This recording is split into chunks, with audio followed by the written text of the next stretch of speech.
Em setembro de 2011, o mundo da física entrou num pânico absoluto. Um laboratório super respeitado na Itália convocou a imprensa para anunciar, tipo, o impossível. Nossa, eu lembro bem. Foi um momento em que a comunidade científica global prendeu a respiração. Pois é. Eles disseram que tinham disparado partículas por baixo da Terra, lá da Suíça, e elas chegaram na Itália frações de segundo mais rápido do que a luz. E durante meses os físicos mais brilhantes do planeta não conseguiram dormir. Parecia que os alicerces do Einstein iam simplesmente desmoronar. Totalmente. E, bom, é exatamente isso o nosso foco na nossa análise profunda de hoje. Porque quer dizer, quando a gente olha para as regras do universo, a gente imagina algo tipo uma placa de trânsito. Aham, o limite de velocidade numa rodovia, né? 80 quilômetros por hora. Exato. Mas se a gente tiver um motor bom o suficiente, qualquer carro passa disso. Só que no cosmos, a velocidade da luz no vácuo, que é de uns 300 mil quilômetros por segundo, não é uma placa de trânsito. Com certeza não. É uma parede de tijolos intransponível. É o verdadeiro limite máximo. Nada que tenha massa consegue igualar essa marca. Então a nossa missão hoje é investigar essas aparentes exceções, sabe? Os fenômenos intrigantes e as engrenagens teóricas bizarras que desafiam essa parede de tijolos. E para entender esses desafios, a gente precisa olhar para a equação completa do Einstein. A maioria conhece só o E igual a mc ao quadrado, né? Aham. Mas essa é só a versão para um objeto que está totalmente parado. Quando tem movimento, a equação ganha o fator do momento da partícula. Fica algo tipo energia ao quadrado é igual a massa vezes a luz ao quadrado, tudo ao quadrado, mais o momento vezes a luz ao quadrado. Certo. Vamos desempacotar isso. O que esse momento físico todo significa na prática se a gente tentar, sei lá, uma nave? Bom, significa que conforme a nave ganha velocidade, a energia absurda que os motores geram não vira só velocidade. A massa efetiva dessa nave começa a aumentar. Uau! A nave fica mais pesada? Exatamente. E quanto mais perto do limite da luz, mais íngreme fica essa ladeira, sabe? Para chegar aos 300 mil quilômetros por segundo, a gente precisaria de uma força literalmente infinita. O que é fisicamente impossível. É, o próprio espaço e o tempo se contorcem para impedir essa ultrapassagem. Tá, mas se o limite é tão inquebrável, por que os cientistas continuam, tipo, flertando com velocidades superluminares? O que nos traz de volta pro Ópera de 2011. Ah, sim, o famoso caso dos neutrinos adiantados. O que é fascinante aqui é como a ciência lida com o erro. A própria equipe pediu para outros laboratórios testarem. E descobriram que o milagre era um cabo solto, né? Isso, um cabo de fibra ótica de sincronização do GPS que estava mal conectado. Isso bagunçou o relógio deles e deu a ilusão de que os neutrinos chegaram uns 60 nanosegundos antes. Caramba, um cabo quase derrubou o Einstein.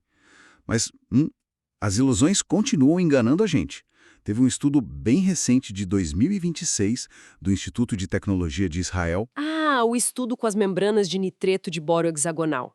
Eu fiquei maravilhada com esse experimento. Sim, eles usaram essas membranas ultrafinas e algo chamado phonon-polarítons, e viram uns pontos escuros que pareciam viajar mais rápido que a luz. Eles criaram o que a gente chama de singularidades de fase óptica. Basicamente, são pontos de escuridão total num campo de luz que se deslocam muito rápido. Mas, peraí, se esses pontos escuros se movem mais rápido que a luz, a gente não poderia usar isso para, tipo, mandar um código Morse superluminal para Marte? É o que todo mundo quer saber, né? Mas infelizmente não. Essa velocidade é só uma ilusão geométrica. Como assim? Não tem matéria, energia ou informação viajando ali. É só o padrão da onda mudando. A relatividade está salva, porque nenhuma informação quebrou a regra. Ah, entendi. É como balançar um laser na Lua. O ponto vermelho parece cruzar milhares de quilômetros num milissegundo, mas é só um reflexo. Nenhuma partícula viajou ali. Perfeito. Mas, bom, já que no vácuo não dá, o que acontece se a gente mudar o meio? A regra muda na água, por exemplo? Com certeza. O limite absoluto é no vácuo. Na água, a luz perde velocidade, caindo para uns 75% do que ela normalmente faria. E aí o limite de velocidade local cai também. Exato. E partículas geradas em reações nucleares podem, de fato, ultrapassar essa barreira local da água. E é daí que vinha aquele brilho azul bizarro nos reatores nucleares de piscina, aqueles do tipo Triga. Isso mesmo. Esse é o efeito Cherenkov. Eu sempre gosto de pensar nisso como o equivalente visual de um estrondo sônico. Quando um jato supersônico voa, ele empurra o ar mais rápido do que o som consegue fugir. Aham, criando aquela onda de choque. Isso.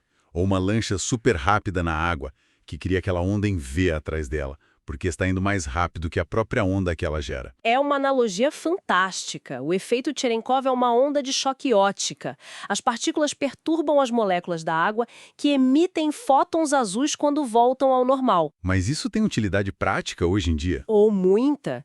Se conectarmos isso ao quadro geral, a luz Cherenkov é vital na medicina.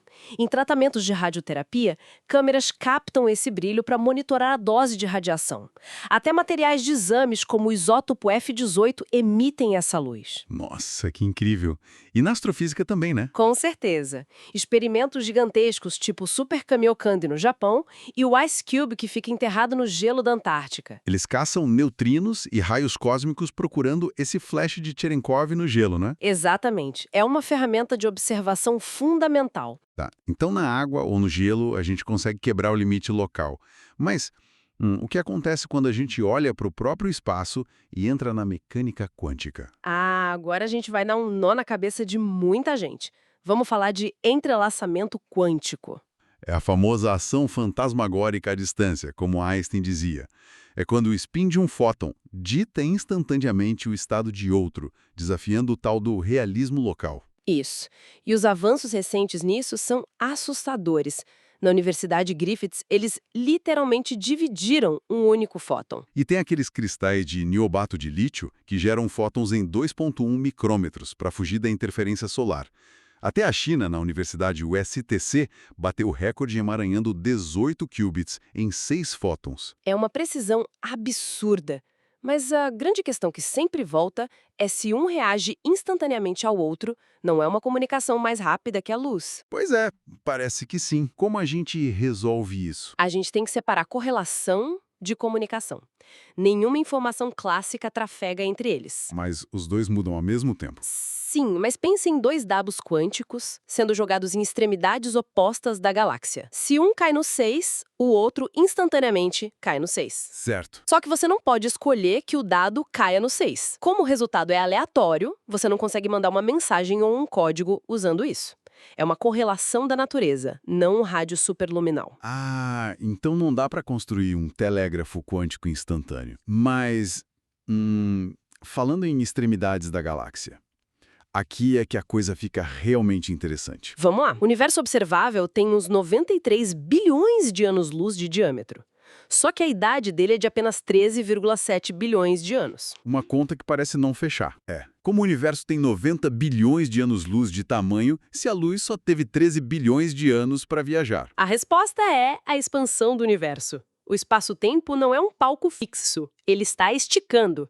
E muito rápido. Pera, se a constante de Hubble diz que a expansão é de uns 70 km por segundo por megaparsec, se o espaço está expandindo entre mim e meu microfone agora, nós estamos quebrando o limite da luz localmente sem fazer nada? É uma ótima provocação, mas a gente precisa separar a relatividade restrita, que é local, da geral, que olha para o todo. Tá. A expansão não é uma velocidade dos objetos em quilômetros por hora. É uma taxa em que a malha do espaço cresce. Imagine formigas num balão de borracha. E alguém começa a encher o balão. Isso, as formigas estão paradas na borracha, mas a distância entre elas aumenta absurdamente rápido. As galáxias distantes estão paradas no tecido delas. É o próprio espaço entre nós que está esticando. Então as galáxias não estão correndo da gente mais rápido que a luz, o chão é que está crescendo entre nós. Elas não violam as regras locais. Exatamente. O limite da luz é para coisas se movendo através do espaço, não para o espaço em si. Nossa, mas se o universo consegue expandir o espaço para mover coisas tão rápido, será que a humanidade não poderia construir uma nave que fizesse o mesmo? E aí a gente chega na fronteira da engenharia teórica, a propulsão Alcubierre. Ah, o motor de dobra. proposto lá em 94 pelo Miguel Alcubierre, usando o formalismo ADM da relatividade geral. A ideia é surfar numa bolha de dobra, né? Isso mesmo. O motor contrairia o espaço à frente da nave e expandiria o espaço logo atrás.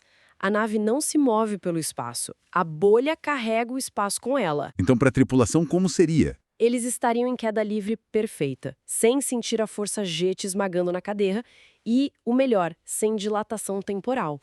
Uau, então não tem aquele negócio de voltar para a Terra e todo mundo ter envelhecido 1000 anos? Não, porque a nave tecnicamente não acelerou no espaço local dela. É tipo tá numa esteira de aeroporto que de repente encolhe o corredor lá na frente e estica o chão atrás de você. Você não deu um passo e já chegou do outro lado. Perfeita analogia. Mas, claro, os problemas teóricos são gigantes. Eu vi que precisaria de mais energia que a Via Láctea inteira, não é? E de uma tal matéria exótica de massa negativa. Pois é, massa negativa é muito contraintuitivo, mas a física quântica nos dá uma esperança com o efeito Casimir. Aquele da pressão das partículas virtuais no vácuo. Exatamente. Ele gera uma atração que funciona meio que como energia negativa. Alguns físicos até brincam com as 11 dimensões da teoria M para tentar colher isso. Mas e o problema de Neytário? Porque isso levanta uma questão lógica importantíssima. Ah, o problema de Neytário é o banho de água fria dessa teoria. Pelo que eu entendi, se eu estou na nave e crio a bolha, eu preciso mandar um sinal para o espaço à frente para ele saber que tem que se curvar, certo? Certo. Mas como eu mando esse sinal para frente, se a minha bolha já está indo mais rápido que a luz, o sinal não consegue sair da bolha. Pingo. O sinal fica preso. A perturbação nunca alcança o espaço lá na frente a tempo de dobrar ele. É como jogar uma pedra para frente de um trem supersônico e a pedra bater no próprio trem. Tem solução para isso? Bom, a ideia mais aceita é a do Krasnikov, basicamente construir os trilhos antes. Você teria que mandar sondas em velocidades subluminares normais para criar o caminho de dobra. Nossa, então a primeira viagem demoraria séculos de qualquer jeito. Sim, você constrói a estrada devagar para depois viajar rápido. É um trabalho para gerações. Mas e se a natureza não precisasse de naves? E se já existissem partículas que já nascem quebrando essa regra de fábrica? Ah, os táquions, os nativos da fronteira superluminal. Então, o que tudo isso significa na matemática? Porque para eles a equação de energia inverte totalmente, né? Inverte, sim. Para as partículas normais, acelerar gasta energia. Para um táquion, perder energia faz ele acelerar. Isso dá um nó na cabeça. Mínimo. É o chão dele, não o teto. Mas vem cá, e a causalidade? Porque tem o paradoxo de Tolman. Se os táquions viajam mais rápido que a luz, eles seriam como mensagens mandadas para o passado. É o problema do avô, só que com partículas. Isso. Se eu mandar um sinal de táquion, a resposta pode chegar para mim antes mesmo de eu fazer a pergunta. O universo permitiria isso. É aí que entra o princípio da inversão, que resolve isso de um jeito super elegante matematicamente. Como funciona? A regra diz que qualquer partícula que parece viajar para o passado será sempre obrigatoriamente observada como uma antipartícula viajando para o futuro. Pera, então se alguém tentar usar táquions para mandar um e-mail para ontem, Quem tentar observar isso vai ver apenas uma emissão de antitáquion saindo hoje e indo para amanhã. A cronologia fica protegida, a causalidade é mantida intacta. caramba, a natureza sempre dá um jeito de proteger as regras. E para acomodar todas essas esquisitices sem quebrar a física, tem uma solução matemática fascinante que estende as transformações de Lorentz. As equações da relatividade. Isso, mas para não gerar massas imaginárias impossíveis, eles imaginam um universo de 6 dimensões. 6. 3 espaciais e 3 temporais, onde apenas 4 são acessíveis de cada vez para nós. Isso permite fenômenos como as ondas X, que são totalmente válidas pelas equações de Maxwell. Olha, ver o quanto a gente precisa esticar a física com dimensões extras, tubos de Krasnikov e antipartículas invertidas só para tentar contornar a velocidade da luz é incrível. É a ciência testando seus limites o tempo todo. A gente viu hoje como o limite de 300 mil quilômetros por segundo não é só uma barreira irritante. Ele molda literalmente tudo. Do efeito Cherenkov, brilhando azul na água, até o universo esticando e arrastando galáxias. E até as doideiras teóricas dos táquions. Com certeza. Estudar esses quebradores de regras teóricos e reais ajuda a gente a entender o quão firme é a fundação da nossa própria existência. E tem um pensamento final sobre isso que eu acho muito poético e até um pouco intimidador. Manda, fiquei curioso. Devido a essa expansão implacável do tecido do espaço, galáxias inteiras já estão se afastando de nós a velocidades que superam a da luz. Elas estão correndo mais rápido que é a imagem delas? Exato. A luz que elas emitiram ontem tem uma chance quase zero de nos alcançar no futuro, porque o trajeto até nós está esticando rápido demais. Se o universo continuar acelerando, vai chegar um momento em que todas essas galáxias, além do nosso grupo local, vão sumir de vez. Uau! O céu vai ficar vazio? Sim, elas ultrapassarão permanentemente o nosso horizonte observável. O universo está silenciosamente apagando as estrelas da nossa vista. Então, para quem nos ouve, olhem para o céu hoje, porque a expansão cósmica está devagarinho apagando a história do universo inteiro, escondendo galáxias que nós jamais poderemos visitar, nem sequer através da luz dos nossos telescópios.